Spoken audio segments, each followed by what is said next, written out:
পাওয়া গেছে নাকি? ও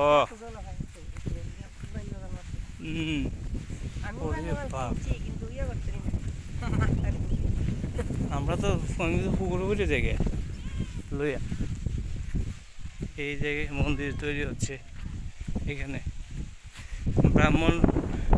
ব্রাহ্মণের রাতে স্বপ্নে দেখা এই জায়গাটা। বাবা ভীষণ অনেক জল এখানে, রাতারাতি স্বপ্ন দেখায় এখানে।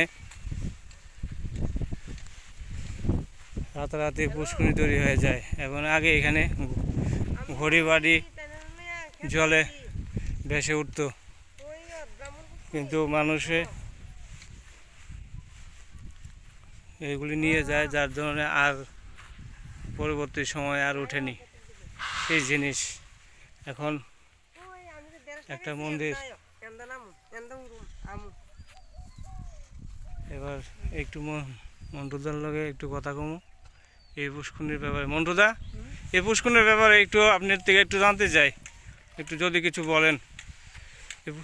নিজে পুষ্করিণী কিভাবে তৈরি হলো হঠাৎ করে? এটা যে আমারও যারা মই মুরব্বী আছে তারাও কইছে যে ব্রাহ্মণ আর ব্রাহ্মণী বলে আসলো, তারা বলে স্বপ্ন দেখাইছে রাইতে রাইতে এই জায়গাটা পুষ্করিণী যাবো। তাহলে আগের দিন দেখছে এরারে, পরের দিন দেখে পুকুর এরও নাই আর কুচ্ছু নাই, পুকুর নিয়ে গেছে।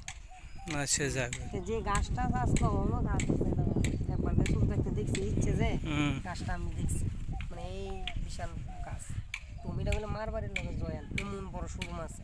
আচ্ছা, মাছ আছে বিরাট বড় বড় মাছ। ঠিক আছে, ঠিক আছে, ধন্যবাদ আপনাকে।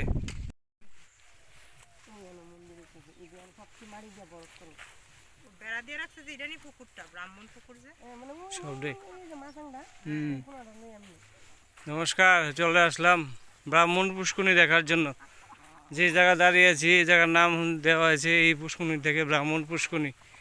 এখানে এই পুকুরটার মধ্যে বিশাল বড় বড় মাছ আছে। শুনতে পাওয়া গিয়েছে রাতে নাকি এই পুকুর তৈরি হয়ে গেছে, অনেকটা বড় পুকুর। এখানে আমাদের মিন্টুদার বাড়ির সাথেই এই ব্রাহ্মণ পুষ্করিণী। চলুন একটু সামনে গিয়ে দেখি।